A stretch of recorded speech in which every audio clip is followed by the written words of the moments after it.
Hey, what's up followers? Dave here from CNC3D. In this video today, we're going to be talking about the awesome new image to STL/3D carving generator.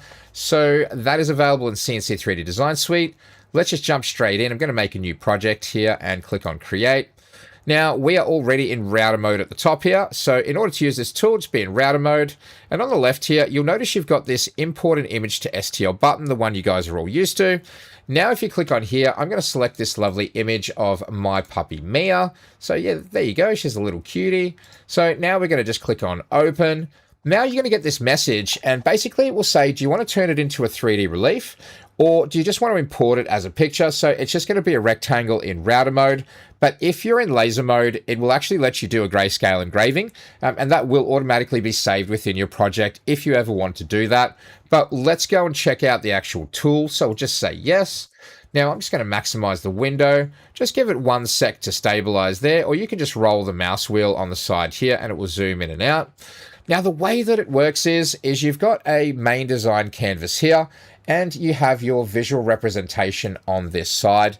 Now, before you jump into some of the tools, I would recommend maybe seeing how the base picture goes. So you can choose to adjust things like the brightness and the contrast.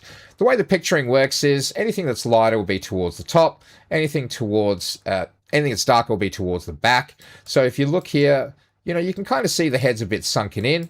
So then you've got these awesome tools that you could use to try to manipulate the picture that you've got. So it kind of acts like a really good canvas here for you to work off. So at the top here, the way that it works is you've got a list of tools that you can choose from. If you hover over them, it'll tell you what they do. And basically, if you click on Tool Help, if you have a tool selected, so say for example, the smoothing tool, if you click on here, it will tell you what the smooth tool will actually do and how you can leverage its keyboard shortcuts while you're operating it. So definitely check that out. But let's just give this one a quick try. You're welcome to experiment with all of these tools. I just want to keep this video kind of short and punchy for you, but there are a bunch of things that you can change when you hold Shift, Control, or Alt. Be careful using Alt, but you'll discover that as you play.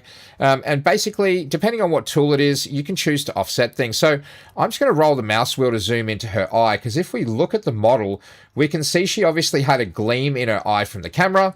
So if we zoom in on her eye, I'm in the smoothing tool. Now, the red area denotes the area that is going to be basically affected. If you hold the Shift key, it will decrease or increase that. I'm just going to try to click right on her eye, and you can see on the right hand side it's smoothing that out. Now if I right click, it will actually bring it back out, and left click will bring it in. And all tools work the same way. They typically have an opposite effect, whether you left click or right click. And if you roll the mouse wheel in and out, you can zoom in and out. And if you hold Shift, it will do the affected area, or what they say is the brush area. Now you can manually dial these in at the top here. You can hover over them. It will tell you basically what they do. And so say for example, let's say we were happy with this. Look, you can play with some of these other tools, like even this inflate tool here. Like let's say if you hold the mouse button down, it will let you kind of drag around. Now just keep in mind, there is like a pressure sensitivity that we've made. So if you hold this down for a long time, like I am here, it'll really try to flare out and bring out her nostrils in this case. You're actually better off if you quickly press it. You see how it takes a bit of time to darken? And you can see we're starting to bring that out as we go around. And so what we can do is we can continue to model this.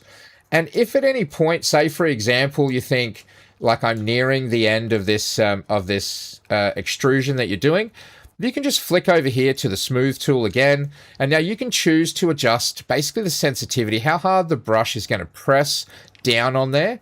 And obviously you can choose to adjust your tolerance as well of what it will try to level out. But basically, let's just go ahead here, just hold it down. We'll see if this can, there we go, that's starting to smoothen it out.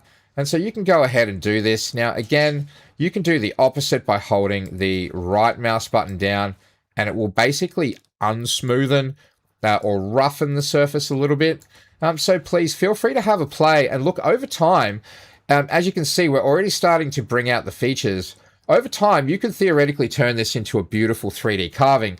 Now, let's say we were just happy with this right now and we're good to go and we wanted to import it. You can either choose to import directly to project, or you can save it as an STL. Let's just call it untitled for now. Cool, so it's about 18 meg. And then we can go to import to project, and it will load it in there. Now, straight away, we can pretty much go into the toolpath tab.